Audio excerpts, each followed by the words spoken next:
of the 5th edition.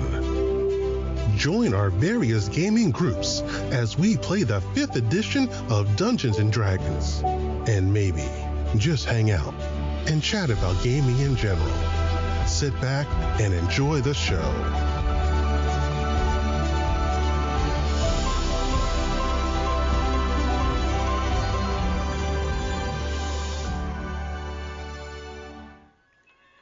Hi, this is Kelly, aka Trixie from Ragnarok and Roll, assigned to Ragnarok Story, and Tilda Wimblewick from D&D Journey of the 5th edition. First off, I would just like to say thank you to everyone for listening to our varied adventures, as well as for rating us on iTunes and rpgpodcast.com. If you haven't rated us yet, we would greatly appreciate it if you could. And if you're looking for more ways to support our efforts, we are now on Patreon, a great site where you can help us continue making more podcasts, as well as some special surprises for our patrons. If you can, please look us up at www.patreon.com/cppn. Every little bit helps. And again, thank you for listening. Hey guys, Jim here with Creative Playing Podcast Network. Joining me today is John Lemay, who's going to be sharing a really cool Kickstarter going on that I myself am supporting, which is the 5e inspired by the national parks. Hey, John. Hey, thanks for having me on, Jim. Hey, thanks for joining us. Yeah. So do me a favor, John, and go ahead and introduce yourself to the listeners and give us a little teaser on what 5e inspired by national parks is all about. Well, I'm John Lemay. To tell you a bit about 5e inspired by the national parks, it's digital content that I envision as drag and drop, so to speak, into your campaign. So it's a set of tools such as battle maps, voice acting, some monsters that are all inspired by the national parks. That's cool. I mean, I love the first park that you picked, which, Yosemite. That's a great environment to pick. Yeah.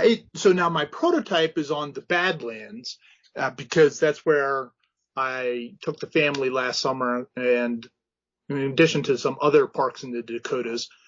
So the prototype's on the Badlands, and I think it's a pretty good combination of battle map along with an encounter for each tier on that battle map, and taking the features of the battle map and really tying that into the real world so that it inspired by the national park, having the box text for those features voice acted so that you can click a button and it just sort of reads the box text for you. And what else goes with that? I know sometimes when I just say this, it's hard to envision, but also on just that inspired part, what I did for the cartographer is I curated a couple of the iconic 5 iconic photos from the Badlands and said, hey, please make the battle map based on these photos. And One Day GM did a great job in really capturing the essence of those. So, we're doing this audio only, so I can't show this to you, Jim. But if you take a look at a picture of a cliff face in the Badlands, They have these dark crevices that just sort of look like caves, but in real life they're not. And when you look at the battle map, you can absolutely see that. You can see the mixed grass prairie that's on top of the tables in the Badlands. That's evident in the battle map. Some of the sandy areas are evident there. So it's fun to have that real world inspiration and try and bring it to life in a digital role-playing context. Yeah, I love how you basically let art imitate life because, hey, here's these great settings that really exist. Here's real pictures, real information. So you can make it totally, translatable to players of, hey, guys, this is what the map looks like. Here's what the picture looks like. It really makes it a lot more, inclusive to get your characters in, your players into their character's point of view so that way they can see, hey, here's the situation. And in my little very silly Kickstarter video, I sort of tee up this point where I'm playing the role of the DM in that thing, and I'm like, hey, you all go into the elven forest. And the players, acted by my Muppets there, are a little discouraged because they've been into 1 or 2 or 3 or 20 elven forests in their role-playing careers. And so I just try and bring out that idea that, we have some just amazing geography in the real world, and a lot of it's sort of teed up, curated for us in the form of our national parks, which honestly don't, scratch the surface.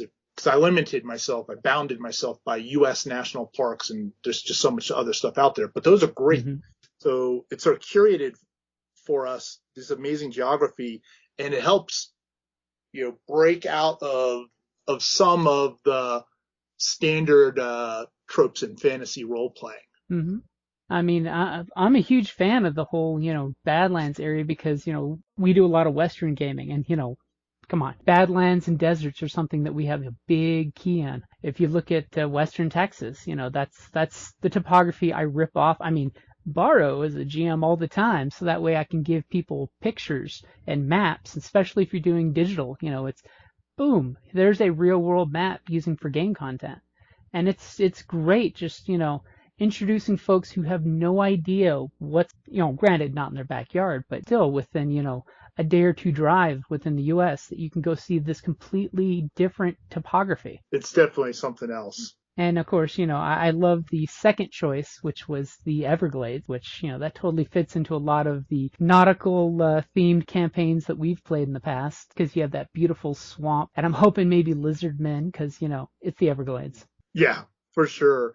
So when you're saying that the two choices, or the ones that have made it, when I started the Kickstarter, sort of imagined, my idea was, hey, the backers would get to pick. And I got some feedback that it would be a lot more appealing to people to maybe know what parks are in it. And so now I've sort of mixed it both. And as the campaign's going, backers are voting on which parks.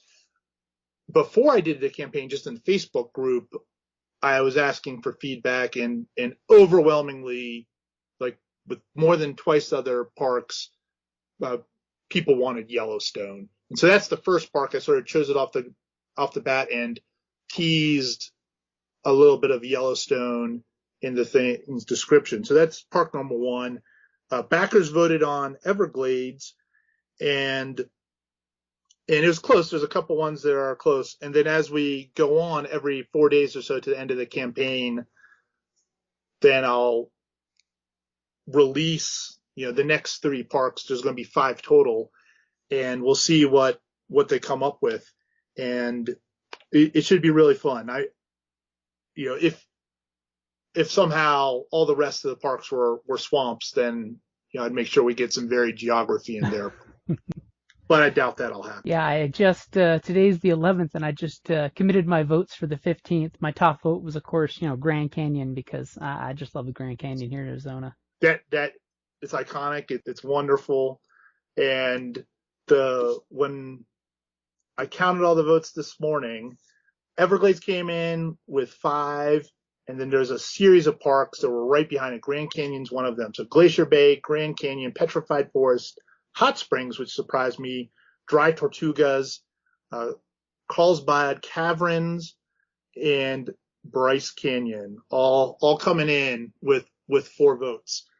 And so anyway, I hope that people continue to participate in that survey. Nice. Those are all good picks. So I'll give you a little feedback when I've been Q&Aing my player group. Basically, I hit them all up for the last day or two to say, hey, what parks would you guys be interested in case, I get stymied on my vote. And my gaming group, the top 4 that they came up with was Grand Canyon, Hawaii volcanoes, which I thought was interesting because somebody wants some fire giants.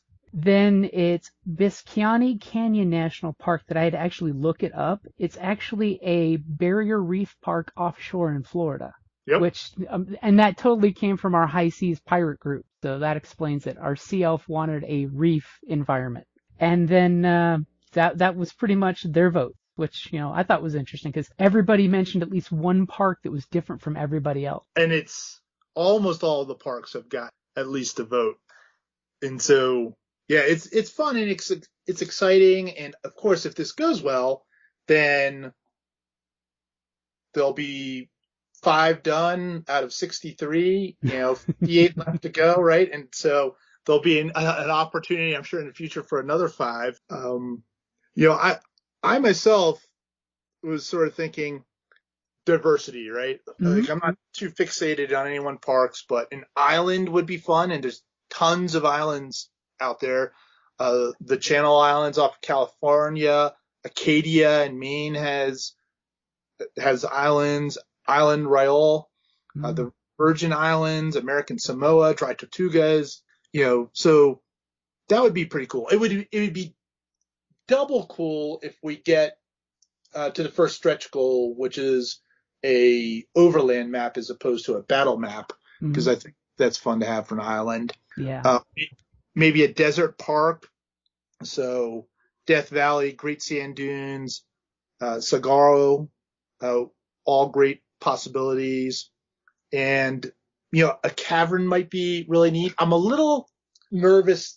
I mean, Wind Cave, and it's just so massive. It has so many tunnels and caves and systems. It's just incredibly huge. Same with Carlsbad Cavern. I don't think quite as big, but still just massive and huge. And so I get a little bit nervous, if this funds at one battle map. It can be inspired. I could get some of the unique geological features into that battle map, but I can't really do the scale of those cave systems justice. So yeah, that could totally be a source book all on its own of just Carlsbad Cavern. Yeah, absolutely. Yeah, and then you find out, what creatures can we populate that with? So is there any parks that you're hoping make the list besides the ones that would have already been picked? I guess those was what I sort of teed up there and said, instead of putting my money down on specific ones, I did categories: the island category, the desert category, maybe the cavern category. Although redwood could be fantastic for a forest setting. For a not elf forest. Right, a non-elven forest. So I'm, I guess, pretty open. I'll tell you that myself, so last summer, what I did with the family is we went up to the Dakotas and hit the Badlands, which inspired the prototype. But we also did Theodore Roosevelt, and I'm losing my mind. I feel like I'm forgetting one that's right there. But anyway, so we did that area, and that was great. And this coming summer, we're looking at the Pacific Northwest. And, I'm in Colorado, so we're going to head out there via Glacier National Park and then head over to the North Cascades, Mount Rainier, and Olympic National Park. And so anyway, it would be fun, to be making and creating one that I actually go visit right while I'm doing it. So that would be cool. Yeah. That way you could happen to get a couple pictures just for the adventure of just like, hey, here's something I was actually at first person's perspective. That's right. Or, totally say this is totally a business trip and not a vacation trip. Yeah. Then maybe I can do something with that mileage. That would be cool. That would definitely be cool. So one thing with the game is you've got some custom creatures, which is always a good thing, find a thing and make it your own. So far, are there any custom homebrew creatures that you think are your favorites so far? So my favorite is the Sinomian. That's a prairie dog person. And it's a not very deep name. The genus is Cynomys, Cynomys. I probably didn't pronounce that brilliantly, but hence the Sinomian. And so it's got a tie into real life. And the reason really it's my favorite is because there we were at Theodore Roosevelt National Park last summer, and those prairie dog towns are just incredible. I mean, they were at Wind Cave. Oh, that's the other one we did last, Wind Cave National Park. The reason I probably forgot it is because the cave was closed due to COVID, so we weren't allowed in the cave at all, and so it just looked, it was just nice grasslands or whatnot. But anyway, so there were certainly the prairie dog towns were there too, and in the Badlands, but there's this trail that we went on up at Theodore Roosevelt, and it just went right through this prairie dog town. And at the time, my 2-year-old son and 4-year-old daughter too, but boy, let loose a 2-year-old and 4-year-old in the middle of a prairie dog town. They were having the time of their lives. And so that's my favorite. It's the Sinomian, the prairie dog people. That's awesome, because I could just see a sea of prairie dogs meerkatting up, looking around and popping down into the ground. That's actually what they were doing. Well, and of course that inspired the one picture that you have of the meerkat guy riding the ram. That's right. So that's the Sinomian, the prairie dog person, riding the bighorn sheep. And so in the Badlands, we saw one of those bighorn sheep. And that's pretty cool, to see him up on a cliff face there, sort of doing his thing, hanging out in a little shady spot, looking at us sort of disinterestedly into the distance. And they are impressive as hell up close. I mean, a lot of folks think it's just a fancy goat, but they are actually pretty impressive. Yeah, they're impressive enough that with the little ones, I just wasn't gonna get the up close view. we maintained our distance. Don't want a headbutt from one of those horns, Absolutely not.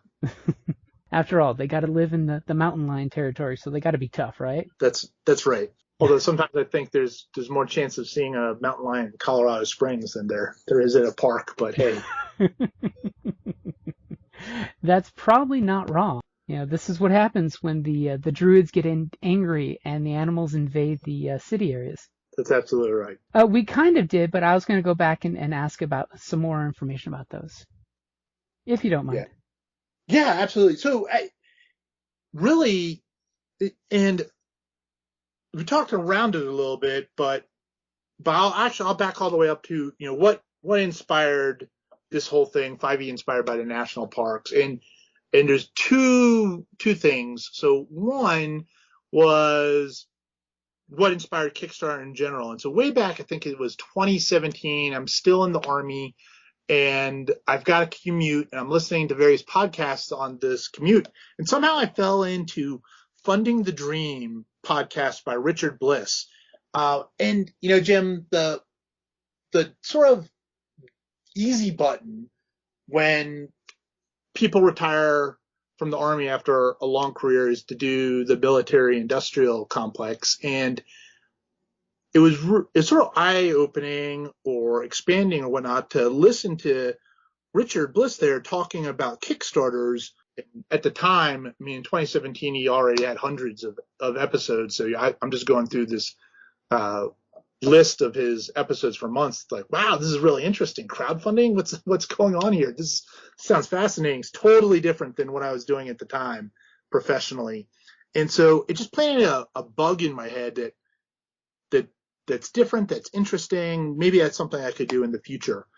And so this last year, of course, COVID hit, and I had a great in-person game going, and we had to shut it down. The Dungeon Master's wife is a nurse, and so she's sort of on the front line of the COVID battle. I have my youngest is now 10 months old, but she was born in April, and at the time, there wasn't as much confidence that COVID wasn't as dangerous for little children and infants. The pediatrician said to me, like, hey, the reason they call it infant mortality rate is because infants are more vulnerable to everything, common cold, pneumonia, whatever. And so we went into pretty strict social distancing there for a while. And so I lost my in-person game, tried to make it up online, and it just didn't have that same magic. And so I went through this, brainstorming with some people, some friends, and just started thinking, like, what would make playing online cool, Mm-hmm. And that led to these ideas. Okay, beautiful battle maps. I love a lot of the stuff that Wizards of the Coast does, but they've been on this stint recently with these black and white sketch battle maps that drive me crazy. I just don't get the immersion from them online. you know, Mm-hmm. and so They definitely come up a little flat on the diversity. yeah, and I think you just need a little bit more when you're playing through audio and even when you get the video going, but you're playing with other people through a computer. It really helps the immersion if you've got a gorgeous map. So hey, gorgeous map with some point of view art would be great. And then to get back to more specific to your question, that's sort of what led into the voice acting. And it was like hey, wouldn't it be cool if, and not deeply researched or anything, but it's me and eventually a couple friends are saying, what would be cool? Oh, it'd be pretty cool if we could have this narrated, And so that's what led to that. But the idea, the real driving force behind all this is to try and bring that same in-person magic to the digital virtual tabletop that we're using since we're social distancing. And it's not the same because when you play in person, you don't have a voice actor or whatnot or anything like that, but you probably have a good rapport with the dungeon master in person. You're not trying to communicate through technology. You're actually there.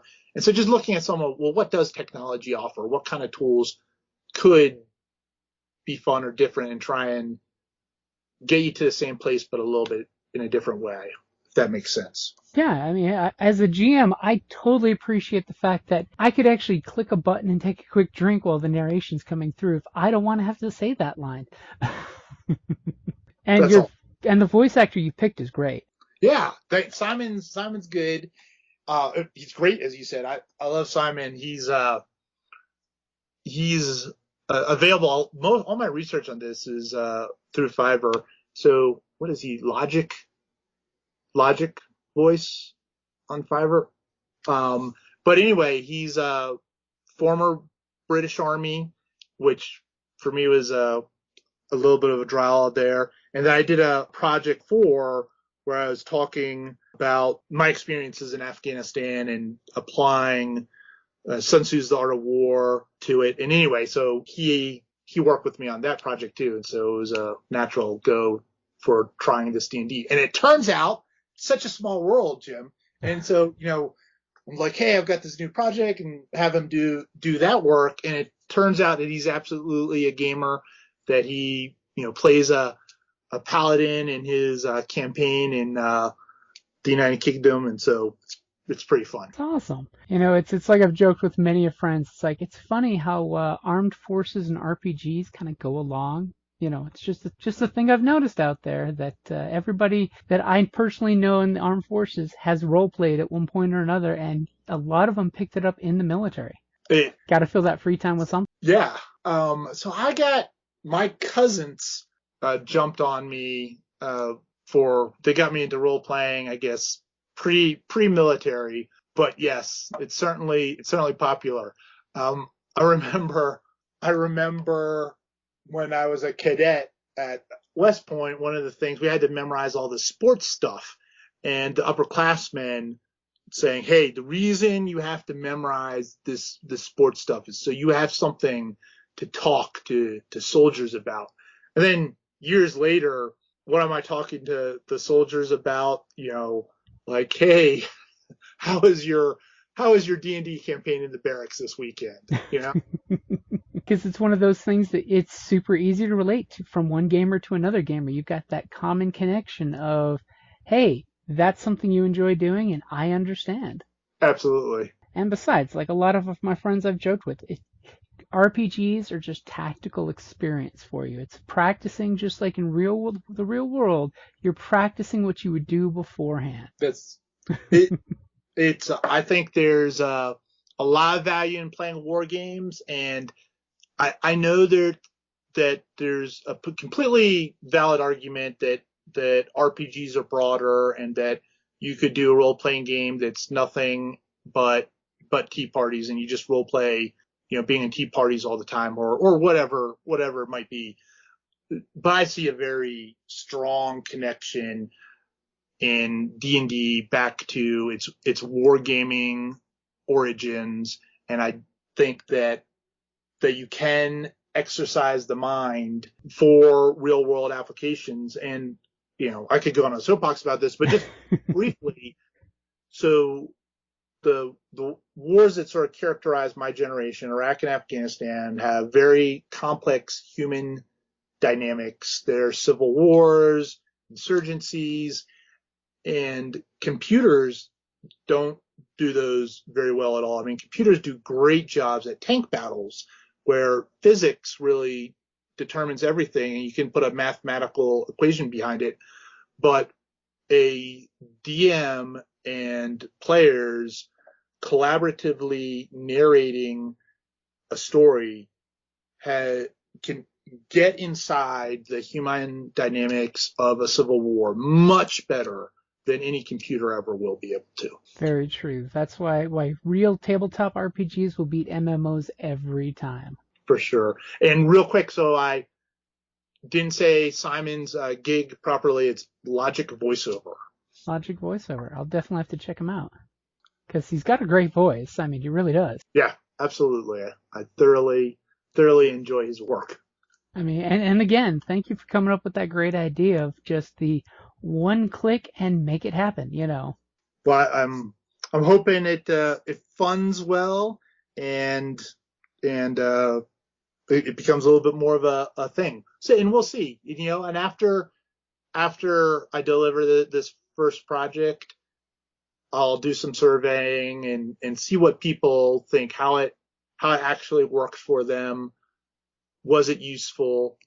And, Jim, some people have said like, hey, that just doesn't resonate with them, that they don't see the value in that. And, that, I guess the question is, because everyone's gonna have a different opinion, but will enough people be interested in that feature that it's worth continuing? Definitely, because different people have different play styles. I mean, it's just like any gaming group. No two gaming groups are 100% alike. But it's good that you're open to getting the feedback to see is this value added or is this just a cool thing to have that you would use on every other day, type of game sessions. So that is cool that you're open to the feedback on it. But I personally hope it kind of sticks around because it's a cool little feature. If you don't want to use it, you opt not to push the button. If you want to use it, push the button and take a drink. Yeah, for sure. I'm obviously one of those GMs that likes having the break in my voice and it doesn't feel like I'm PowerPointing everything out because really, as a GM, I talk enough as it is. And I've got, so if it is well received, I can still continue to improve it. One thing that, as I've been doing this, is I've realized through doing some reading and some feedback, like, hey, I need to try and make that box text as useful as possible. So in my prototype, I have some first person stuff written in there, which then takes away agency potentially from the player characters. So as I go forward, I'll bring it firmly into the third person and make sure it's environmentally focused. Mm-hmm. And that way, it has more generic application, doesn't take away player agency at all. Anyway, just the basic principles of writing good box text, but it's a new exercise for me. It's definitely a practice, like in real games when it's the whole, you describe the scene nicely, but you purposely keep things out because then the players say, do we see anything else? I don't know. Are you going to roll a perception check? Are you going to go ahead and see what you can see that I didn't tell you about? Yeah, and talking about skill checks, so this is one aspect as I'm able to, as I write this, is there's a lot of opportunities for some of those skills that we don't use that often. For example, nature. Now, survival we use quite a bit, or at least my experience. Mm-hmm. And survival gets used a lot, but nature hardly ever gets used. But with a lot of the real world information baked into the little scenarios I do, then I think there's an opportunity to bring nature and survival, maybe in some cases history or whatnot, but as useful skills to give some valuable information about the encounter to the players. And at the same point, those aspects can tie back to the actual park enough that it's actually educational. That's cool. See, I'm always a big fan of my players. Please use your skills. You invested in having one of a limited list of skills that you can have, and use those skills. I'm a fan of the bard characters, so it's all about knowing stuff. The power of knowledge is a powerful thing. It certainly is, and can, if written well, I think can give some good advantages to the players for the actual encounter. Definitely. It's like I've joked with players in the past of the whole, you can use this skill in a different way as long as you're asking. I mean, ask can I use my nature skill to figure out why this animal died at the watering? You could totally use a medicine to see how it died, but could I use nature instead? And sure, I'll give you a dozen reasons why this water may or may not be safe to drink. Right. Or totally safe, you just know that this water looks like a perfect environment for water moccasins. It probably was drinking and got in the side by a snake. 'Cause, the snakes are mean and they'll chase you down. My son's running around saying there's a snake in my boot all the time.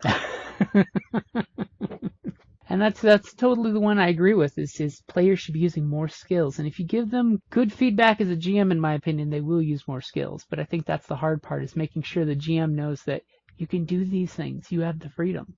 Right. Yeah, and there's got to be some actual value and benefit behind the skills. And typically, some skills, right, perception, persuasion, are more valuable in more situations. But I do hope to incorporate a broader range of skills into these little scenarios and encounters. That's awesome. I mean, one of my favorite ones is always, hey, nature, to roll to see what the value of that plant is right there, because you could totally say nature for medicinal, herbs, a lot of folks forget that one. That's right. I'm actually writing plant value down right now. That's one that I love to do too, is the animal habits, So I see that there's deer in this area. What would be the most likely predators that predate on them besides owlbears? Because it's always about owlbears. It is. And that's an interesting part, because all this has to have a fantasy backstory too. So, so for the Badlands, the prototype there, hey, there's of course the real world geology about why it's like that. But I put a fantasy narrative into why the Badlands are so bad. And I think there's a opportunity to combine the two elements so that it's still a fantasy game. There's still those fantastic creatures that are dangerous that you're going to encounter, with the real world inspiration as a foundation. Are you kidding? With the Badlands, I could totally, if I was playing it as a druid or a ranger, I'd be like, so GM, can I roll a nature to see what the weather's going to be like so we don't get flooded out in that horrible canyon that's probably going to keep us trapped most of the day? Nothing like a flash floods in a wadi. Yeah, that's not a fun experience to be in. It is not. It's only half an inch of rain until you're in a canyon that's collecting all that rain for the next 10-mile area. Or is it a water elemental? It's how the monster manual can be inspired by life. And in some ways, this is not what I'm doing here is not original at all. I think there's real life inspiration behind most of what we see in fantasy role playing games, whether it's culture, human dynamics, environmental features, and so in some ways my little project here is just being a little bit perhaps more specific on, okay, this thing right here, this national park is the source of the inspiration for the battle map and the environment. But that's true of a lot of things. It's just that you're coming at it from a different angle, which is really nice and refreshing. Well, it's been fun for sure. And like you were saying, Kickstarter does well. You have a lot more parks and locations that you can still touch base on. Yeah, and some other ways to potentially take it. I mean, some of the feedback I've gotten is is, hey, a battle map and some encounters and some tools for that encounter, like the box text, voice acted, or the point of view art. You're like, that's cool, that's fun. But one point of feedback has been, hey, what we really want is a short adventure. So more of a structure to tie that all together. And then some people want a long adventure. And I'm like, okay, well, only so much at one point. But so a sequel Kickstarter could absolutely go down a short adventure route as opposed to just battle maps and encounter. And I may, depending on how this thing funds, try and flesh out that possibility right into this one. So we'll have to see how it goes. That's cool. But I am a fan of the single encounter, format, because that way GMs can pick and choose what they like and put in where they want or need, depending on their game night prep time. Because sometimes you have those GMs that just don't have prep time, and it's like, crap, I need something in 30 minutes or less. And I think with the diversity of the national parks, it gives you a selection of stuff that can drop into any existing sort of campaign world, right? You can have the Badlands battle map. This is what we're doing in this fantasy campaign world. We're over here. Oh yeah, the Badlands battle map would fit well there, or the Everglades battle map. We're near the coast and swampy area. Boom, Everglades battle map. Or right, so it does have a lot of possibilities that way too. And one thing you touched on earlier was the tiers. So one thing I was going to ask is, what is the level range that you're going for in the encounters? One encounter per tier. So it's a battle map with a tier 1, so that's 1 to 5. A tier 2, 6 to 10. A tier 3, 11 to 15, and then tier 4. So one encounter for each tier. Now, within those tier range, right? I mean, a 11th level party versus a 15th level party, that there's some difference in power there. And so DMs will have to adjust that a little bit. I mean, they're gonna have to customize it for their party a bit. But I'll have a solid base there. I mean, I'm sort of just aiming it right in the middle. Like, we did the tier 3 encounter on my live play last night using Shard Tabletop, and I designed it for the Badlands tier 3 counter at level 13. It's sort of right in the middle of tier 3 there. So DMs, if they've got 11th or 15th, they'll have to customize it a little bit. But it's with just a little bit of adjustment, pretty easy within the same tier. Take away creature, add a couple, then that's what it is. So I didn't say, I wasn't specific on level, but an encounter for each tier. Which that's a good way of doing it, because that way I know a lot of folks, when it comes to higher end tiers, they're just like, I don't know what to throw with them, so I throw everything. So it's definitely good to give examples of, hey guys, here's a good balance for this tier, throw this at them, and you have wiggle room. It's not that, like every adventure book out there says you have to customize this to your group, but here is the framework, go for it. Which I think that's awesome.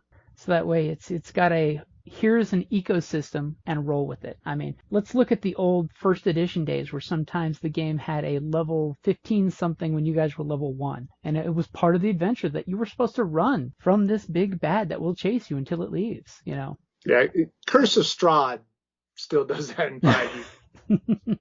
Wandered to the wrong place in that module. Oh. Wow.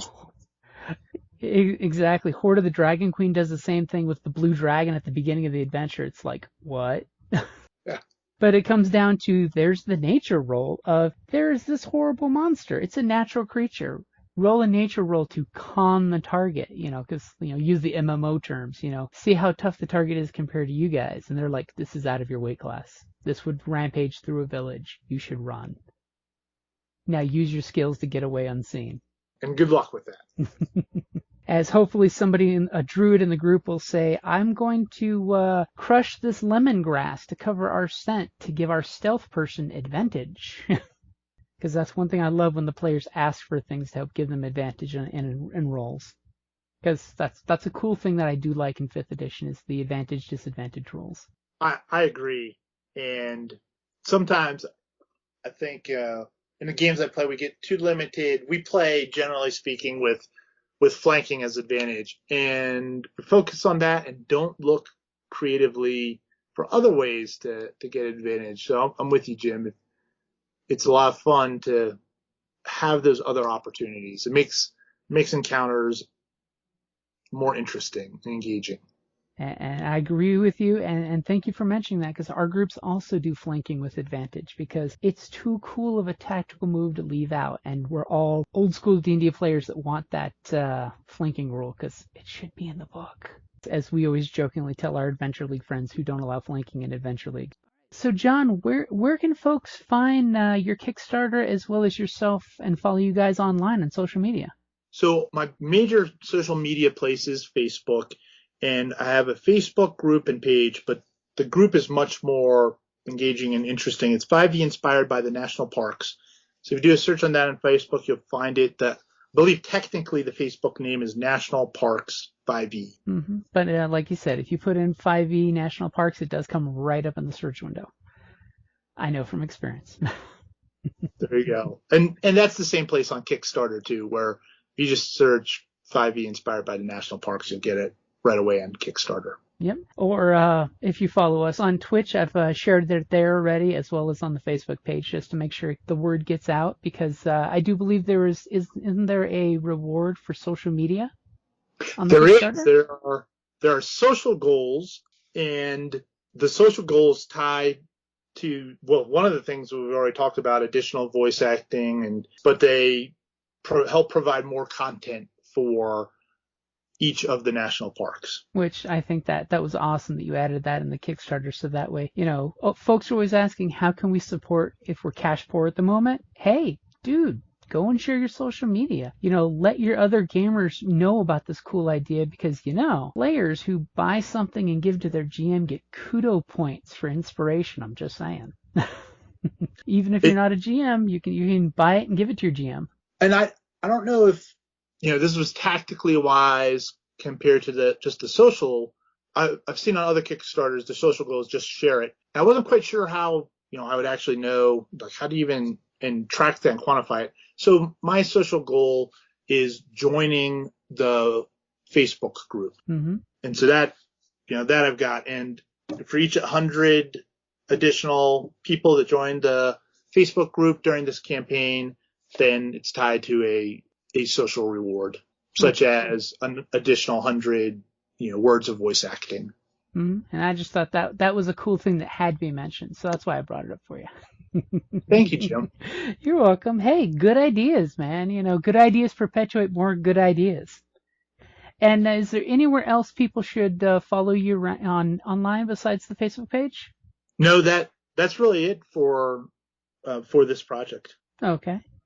So I got an important question I try to ask every GM and player out there that focuses on 5th edition, because, you've got a lot of 5e content going there. But I want to know, what are there tabletop RPGs that are not D&D that you enjoy playing? Traveler. Ooh. I really enjoy that game, and that's fantastic. Now, a recent Kickstarter was Twilight 2000. And that's another hit from back in the 80s when my cousins first introduced me to D&D and role-playing games and whatnot. But my favorite non-D&D is Traveler. That's a good exploration one that has lots and lots of diverse opportunities. It's fun. And definitely has a different play style than D&D in regards to, setting and story and character development. It certainly does. And I enjoy rolling. I mean, it's almost a game all in itself, rolling up a Traveler character. When you make that first character, it's total crapshoot. Will they die in character creation? I've had more than one character die back in the day. Their life was so interesting, they never made it to the session 1. Yes. But it's fun. So is there any shout-outs you'd like to give for anybody on your team or your game table?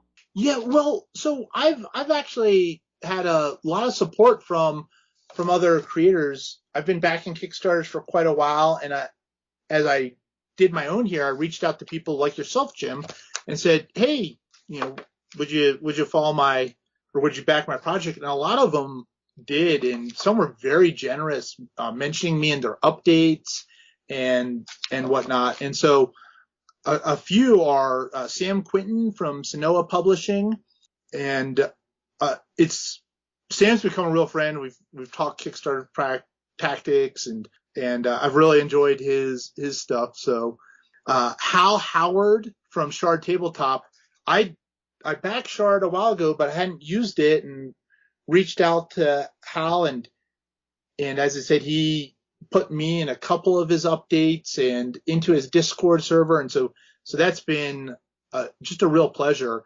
and it's made a difference. And I've been enjoying playing with Shard Tabletop. And then Mark Tarimo from Dark Wizard Games, Tim Kraus from Tomorrow River Games, Headless Hydra Press.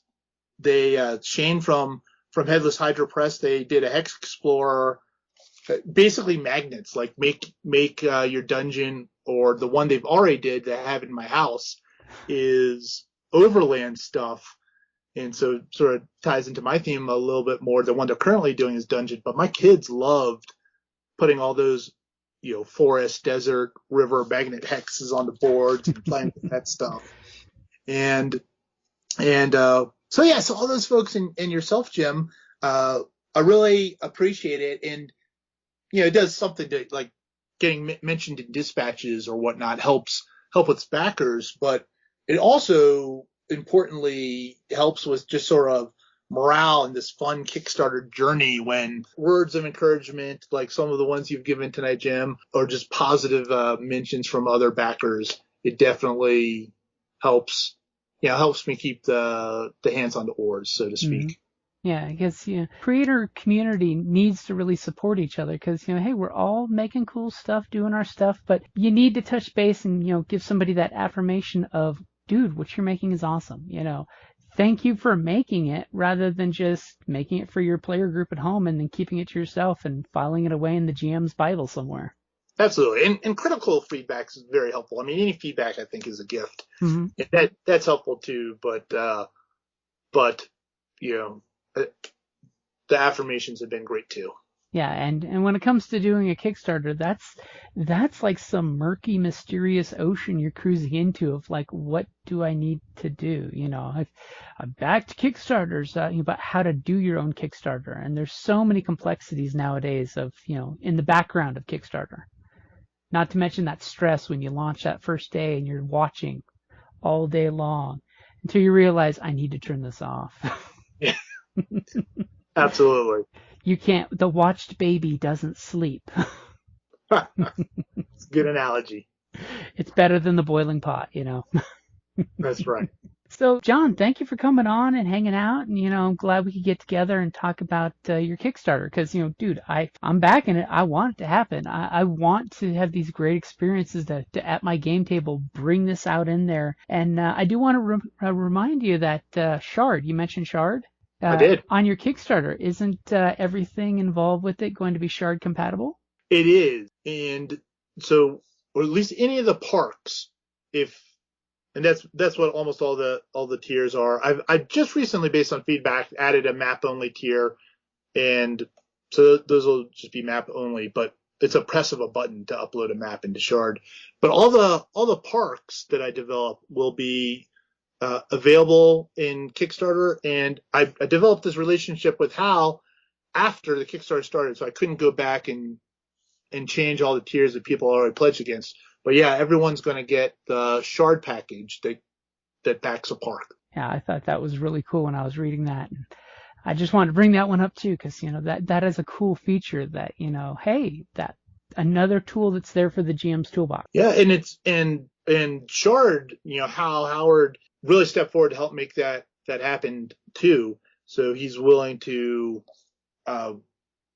support it in this campaign as sort of coming in after the fact and then letting us just credit everyone with the package. So it's been great support from from those team too. That's just super cool. And, the whole good makers supporting good makers, just saying, And honestly, that's one thing I love with the GM maker community is GMs are willing to help other GMs, gamers like to support other gamers. We bring it together as an inclusive community as opposed to gatekeeping and excluding anybody.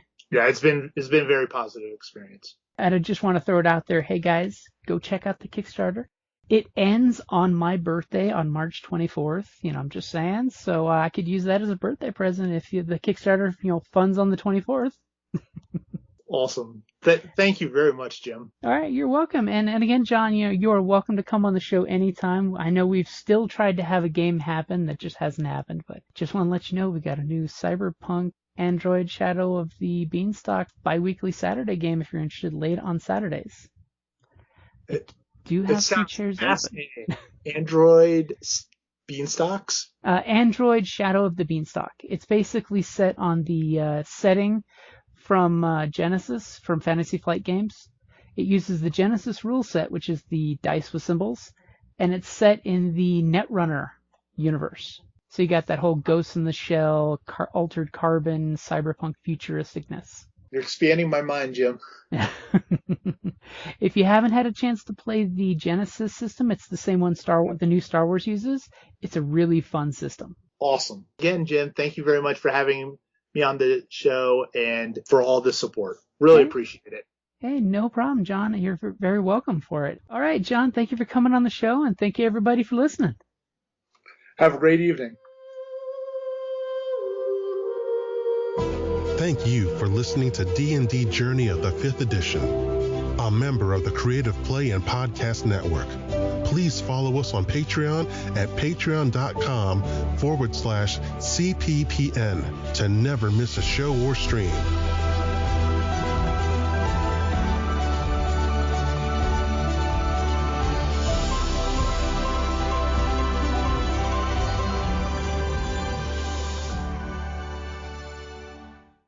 Hello, this is Eric. And Wendy Strog with Stone Valley Hobby and Games. We sell board games, card games, role-playing games, and supplies.